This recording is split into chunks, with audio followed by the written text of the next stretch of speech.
What's going on, everybody? It's Rev, and welcome back to another Dauntless video.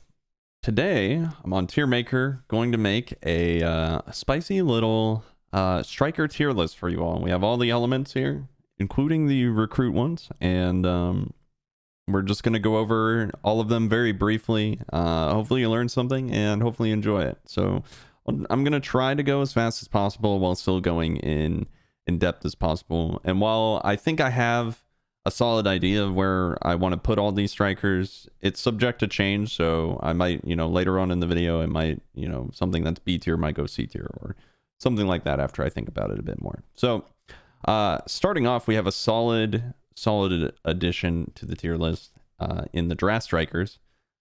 I love the Draft Strikers, but these are going in high A. They have solid sockets, technique and power sockets, a 30% to heads of behemoths in the unique effect, and are easily the strongest shock weapons. That's really all I have to say. I want to put them in S tier, but just because I think other weapons are better and I want to have fair tiers, this is borderline S tier, but it's high A. Next up, we have Boreas. The Frost Strikers and Frost Element in general kind of has weak additions to the roster of weapons in general. And so I'm going to put Boreas at kind of like the baseline. It has a okay unique effect that increases damage. It has a defense slot, which is not very good for high ends of play. I should probably iterate that this tier list is based on, high end tiers of play that, as you improve at the game, this tier list will still be effective for you. So I think I'm gonna put Boreas at the baseline. It has a power socket, which is good for rounding out builds, and it's not worth nothing. It's not double mobility or anything. So solid unique effect, however not the best, and just a solid ice weapon. Again, the ice weapons are very kind of lackluster in comparison to the other elements. Next up, we have Firebrand Charogs.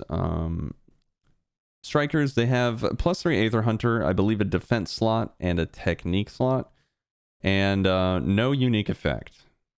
And that last little bit, no unique effect, puts them at C. They have +3 Aether Hunter, which is really nice, but still kind of niche, especially when there are very little situations where you just wouldn't pick Hellion over Firebrand, and so that kind of devalues it as well. Moving on, we have Embermane, which in my opinion is a little bit better than Charog because it does have a unique effect. I think I'm going to throw it into B. It's probably like a low B tier weapon, where the unique effect after a certain amount of hits increase stagger damage, which is really good for the staggering meta that we're currently in. Stagger damage is in right now. I believe it has a mobility socket and a technique socket. So not the most desirable sockets. However, the unique effect kind of bumps it up, and it also has Evasive Fury, which is very good. And so, again, it's overshadowed by Hellion, and so it's just going to sit in kind of like a baseline. The next one is going to be interesting. We have Shrike. Shrike has +3 conditioning, a technique socket, and a mobility socket. And a unique effect after rolling, you gain baseline part damage. I believe it's like 60 or something. I'm not gonna beat around the bush. Definitely a D tier weapon. It has no element. It's one of the worst neutral element weapons for mastery. So if you're trying to build damage, even for the mastery card, you probably won't be rolling with this.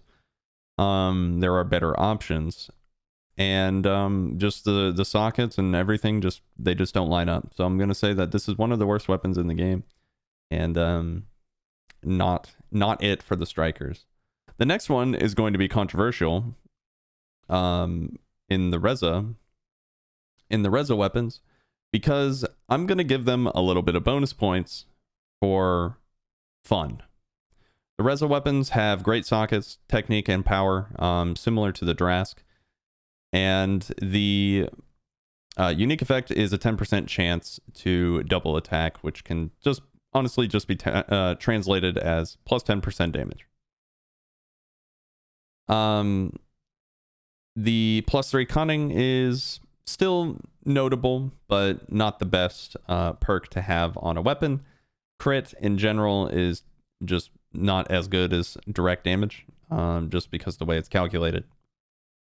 Now, I say a lot of negative things about the Reza weapons first, because I think that they're the most fun striker to play with. And so because of that, I'm going to throw it in low A. Low A, I think, is fair. It's not nearly, it's not really anywhere near as ineffective as the B tier.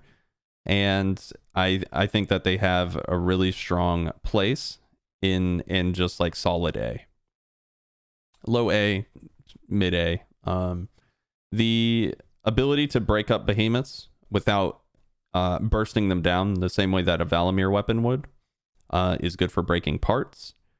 And in a low life build, these strikers cater to the low life build more so than the Valomyr ones. And so it just offers a new playstyle, which is, again, it just gets bonus points for fun.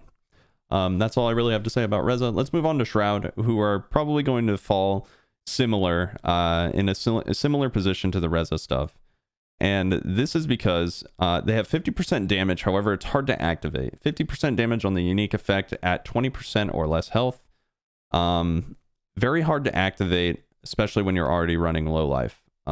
You can probably get it more reliably with Iceborne, but Iceborne is a defense cell. We don't want that in high levels of play. That being said, I believe it has a power socket and a utility socket. I could be wrong there. I don't have all of these memorized. I'm just going off of memory. And so sockets might be varied, and it might not be as true. However, power sockets are good for rounding out builds and rounding off your conduit if you're running, say, like Koshai pants. So in theory, Shroud weapons are very strong. They're very fun to play with. I love fighting Reza with Shroud weapons. It's really fun to be on the verge of death and kind of be in that berserk mode. So I'm putting them in like middle A, low A, because they do see play in certain gameplay styles, and they are fun to play with. Now we have the reigning champion, and I'm sure this will be no surprise to anyone watching this video and that has been playing Dauntless for a fair amount of time. Hellion weapons, easily an S tier weapon. Great unique effect that is passive and always on all the time, unlike, let's say, Drask, right? There's a condition to get the damage. You get damage, you have the fire element, which is also additional damage, which is not, it's not the most damage in the world. The fire proc doesn't deal too much damage, but it's still extra damage. 2 power sockets makes it some of the most versatile weapons in the game, as well as a +3 overpower on the weapon, which is one of the holy trinities of the meta right now. So easily an S tier weapon, outshines all the other fire element weapons, and I feel like it doesn't really need too much explaining. I'm sure a lot of people are using them. Karaback weapons have, I mean, they're just unremarkable to me right now. I can't really think of any reason to use them. Chances are they have like a +3 blade storm, a technique socket, and a mobility socket with no unique effect, and are probably just outshined by every other element or other weapon in its element. They're up against some heavy hitters in the Scarn weapon and the Koshai weapon, and so I'm dropping them in D tier. I don't see a reason to use this weapon over the other until Karaback gets a unique effect. attached to it, I don't think it will ever see play over any of the other Terra element weapons. Next up, we have an interesting one, and it's Nayzaga.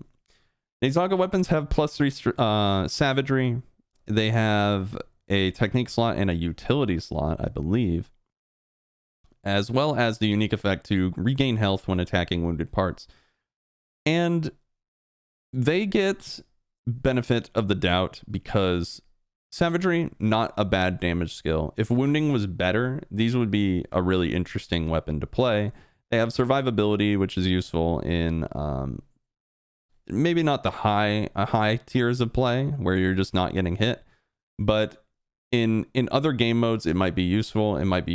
They are useful for beginners, especially the axe. I know this is about strikers, but the Nayzaga axe is really nice for people to learn the axe, and so they get a little bit of a pass, and so I'm gonna drop them at C. Not the best, a little bit below average, probably for a player that is well seasoned. They're probably not going to use them. However, they will have a use somewhere along the line, and they might just be interesting and fun to play with in a build, like a wounding striker build. So they get a little bit of a pass. Next up, we have a weapon that I almost never use in Pangar. Again, the ice weapons are pretty low on the scale of like interest. They just got changed to have +3 Knockout King. And if memory serves, they have a power slot and a defense slot. Only thing really notable about them is that KOK is good for stagger. However, I think that the strikers at the moment are dealing too much stagger to invest heavily in KOK, especially when you have other perks to get. I made a build recently with KOK in it on my channel, and they were using the Hellion Strikers. And the reason for that is because there's not really anything else that you can get that will offer you the same amount of value in say like Overpower, Rage Hunter, Aether Hunter, all that stuff. It already had a lot of that stuff. And so when there are instances of where I do need to pick up Overpower, I do need to pick up Rage Hunter or Aether Hunter or whatever damage perk is still on the table, this is where Pangar loses its footing. You're not going to be able, this is where I should say not Pangar, but Knockout King loses its footing.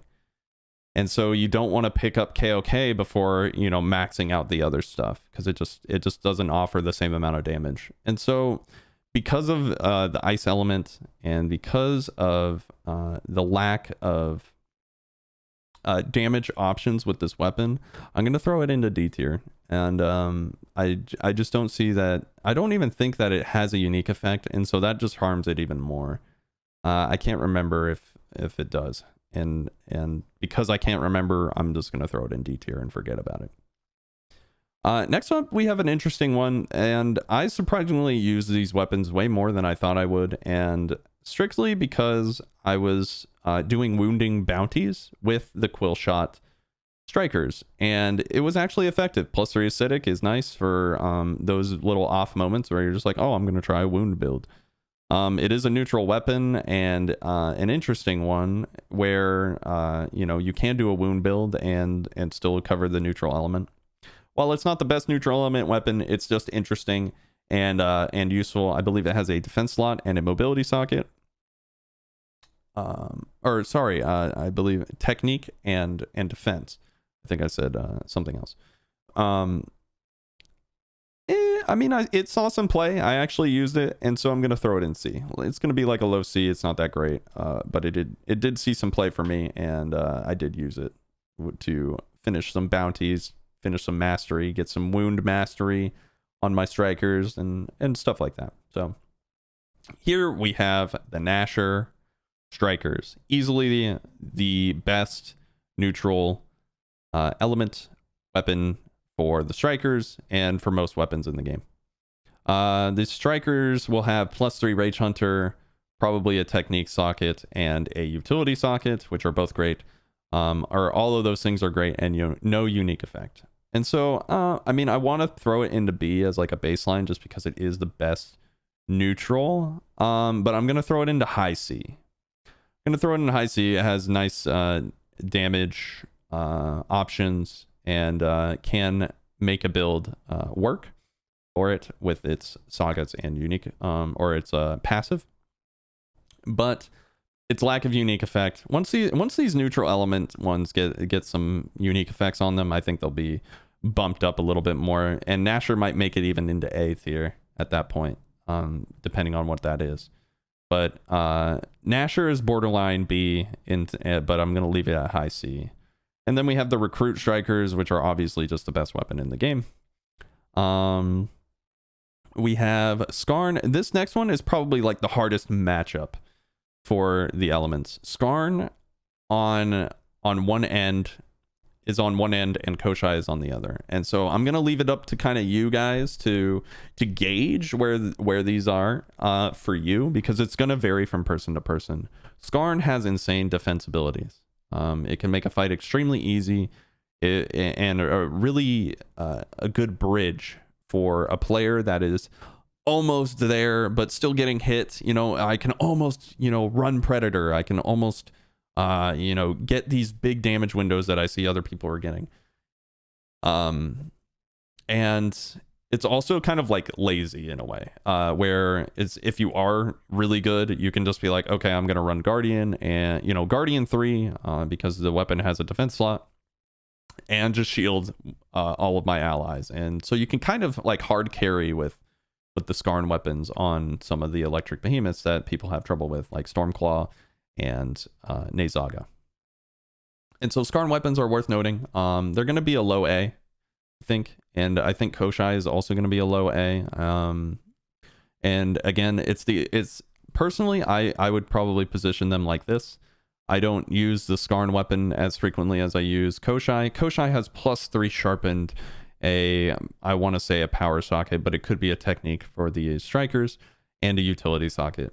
The unique effect, I believe, is every 6 seconds you gain 25% damage if you don't attack. And so typically when you get like knocked down, or you know, you're starting a fight, you're engaging a fight, you get knocked down, a behemoth runs away for an extended period of time, like Riftstalker, or something like that. Or Karaback is a good example, because we're fighting electricity with Terra. These are good weapons for those instances. And so to me, that little bit of extra damage outshines the ability to survive it.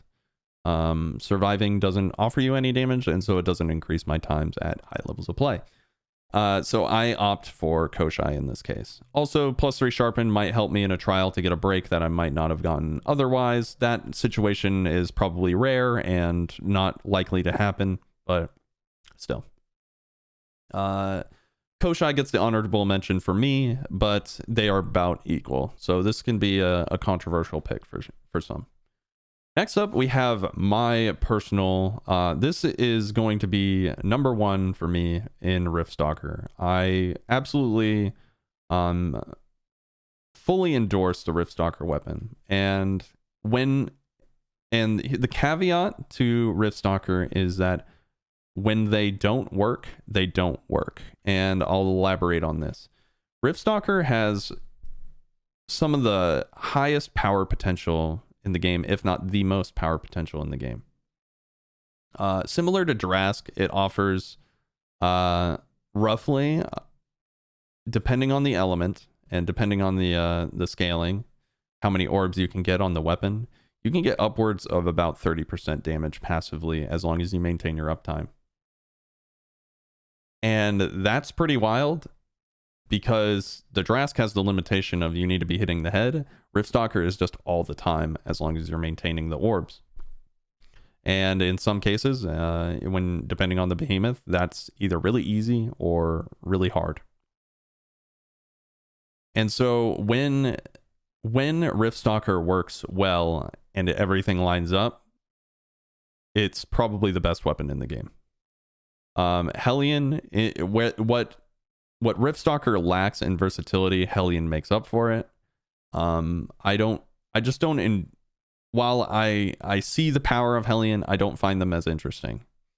And so Riftstalker for me gets S. Other people might, you know, it might be something like this to some, but for me, I'm gonna put it Riftstalker up in first. Mainly, and this mainly comes from a sword boy. The Hellion sword is significantly worse than the Riftstalker sword, and so I'm just, maybe it's a little bit of bias there. But we're going to move on from... last thing about Riftstalker that's worth noting is that it has +3 Wild Frenzy, which makes it very good for low life builds, which you get a bonus for extra playstyle ability. However, when you're not able to use Wild Frenzy in a build, it makes Riftstalker really hard to build around a non-low life build. And so it loses a little bit of value there, but still for me, it's number 1. Stormclaw. Stormclaw is unremarkable as well. I believe it has energized on most weapons. I'm not sure what it has on strikers, but what I do know is that Drask outshines it by a long shot. Probably has a technique and mobility socket, and I believe that its unique effect is that it extends your mantra timer, which is something that the strikers have built in already, and that's just not really it doesn't help you. The value is very small. I'm gonna throw it in D tier. It's probably more like a C tier weapon because it is a shock element and that offers overpower windows. I mean, it doesn't... Yeah, we'll throw it low C. It's not very good. Now we have a heavy hitter. Valomyr. Valomyr is the best radiant weapon. Granted, you can use it. If you can use it, it's kind of the opposite of Reza. Reza is very good in low life. However, Valomyr is really good in flawless builds. It's easily a high tier A weapon, or a high A tier weapon. The unique effect is based on your current health and how fast it charges. I believe 8 seconds is the minimal amount of time it can take to charge with certain cell perks. However, that burst of damage is insane, and it really messes up Riftstalker. And it messes up Riftstalker even more so because it has +3 Aether Hunter. I think Valomyr is one of the few strikers that have a power socket as well, which allows for... you have a Reza. I believe you have power and utility in Valomyr and power and technique in Reza, which offers a nice spread of sockets for radiant weapons based on your playstyle. Other than that, let's see. I covered the unique effect. Yes. I think we covered everything for Valomyr. It's a high tier A weapon and the best radiant weapon. Last but not least, we have the Scrave weapon, and much like Koshai and Scarn, I'm gonna put it right next to Boreas because I think that they do run very, very close to each other, and in recent nerfs, I think Boreas might pull ahead, but much like the Reza and Valomyr, they have a diverse spread of sockets that might lean towards someone who might be an axe player might use the Boreas axe, to where I might use the Scrave Strikers in this case. So the flexibility is there. Again, ice weapons are not very strong. However, the landmines are kind of hard to use. The sprites offer significantly less damage and are sometimes hard to use depending on the weapon. So I think they're just kind of like a solid baseline, and where you could pull Overpower on Boreas, you could probably pull Berserker on the Scrave weapons. And that's gonna do it. That's gonna wrap up this video. Hopefully it was educational, and I gave you a little bit of my insights on this list. If you're a striker main or just looking to get into strikers, I think there's something for you here, which is a successful video in my eyes. This tier list is honestly going to be pretty similar across all weapons. There might be some minor variants, but I think for the most part, if you're watching this and you have and as long as you're not a repeater player, this tier list might hold up. I'm curious to hear what people think in the comments section. If you like this video, a like would be really appreciated. If you want to see more Dauntless content like this, you can subscribe to the channel. If you want to support my work, you can use creator code RevvyRad in the Dauntless in-game store, as well as you can hit me up on Twitter, Discord, if you want to contact me, see what I'm up to. Other than that, oh, I'm also on Twitch if you want to check me out on stream. I play Dauntless all the time. We also do some variety. It's a lot of fun. And you get to see a different side of me. I tend to swear a lot, but anyway. Thank you guys so very much for watching. My name is Rev, and I will see you on the Shatter Dials.